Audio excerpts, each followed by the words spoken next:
Alright guys, so welcome back, and today in this video we will be discussing about the secure boot and the TPM. As we all know, the secure boot is very necessary to enjoy the more protection for your Windows 11 device, and even for some games you should enable the TPM and secure boot to enjoy those kind of games.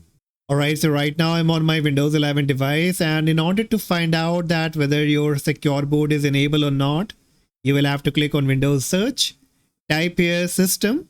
From the suggestion you will have to click on system information.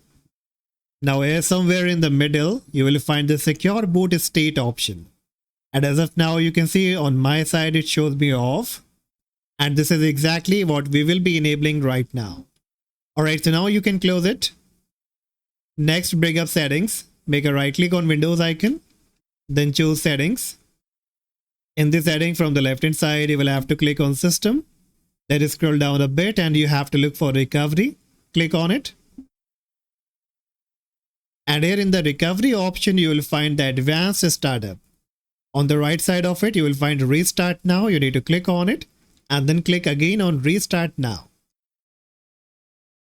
So the computer will now be starting up in the advanced option, from where we can easily reach the UEFI of the laptop or PC.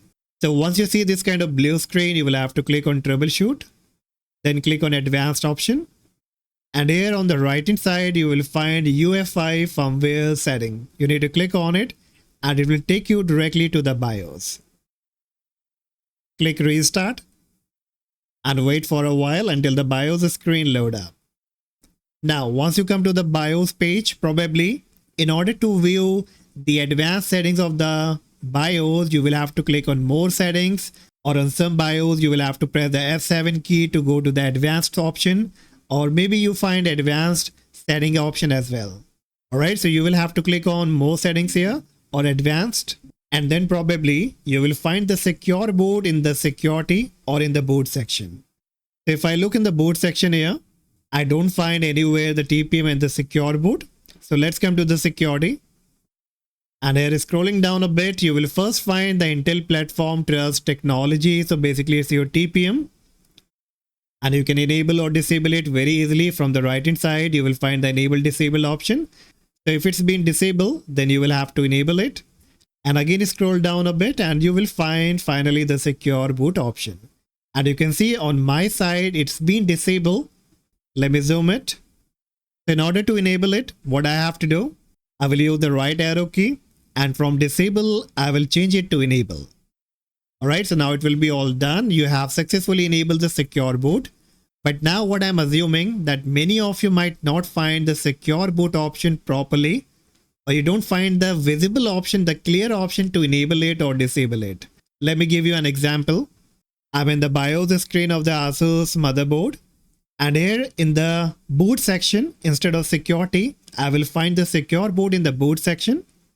And once I come to the secure boot, select it and hit the enter key, it will bring up the secure boot option. But here again, you will find enable or disable option is not been listed, or even maybe some of you may not find the secure boot option properly, or even you find it grayed out. Then you need to look for an option by the name CSM, that is for compatibility support module. And if you find this option, you will have to make sure this option has been disabled. So look for CSM somewhere in the secure boot only, you will find CSM. Once you get it, open it and make sure that it's been disabled. And after disabling it, again you can come to the secure boot option.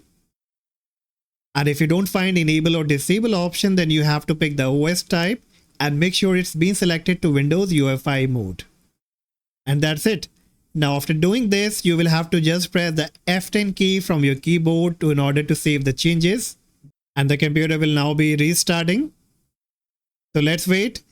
And after restarting, this time if you search for system information again, let me search here. And if I bring it up and look for the secure boot state, so here we go. Now you can see it shows me on. And this just took a while to enable it. Alright, so that's all guys for today, and hopefully you found this method very useful. And if this video worked for you as well, please make sure you hit the like, subscribe, and I see you in the next video. Bye bye.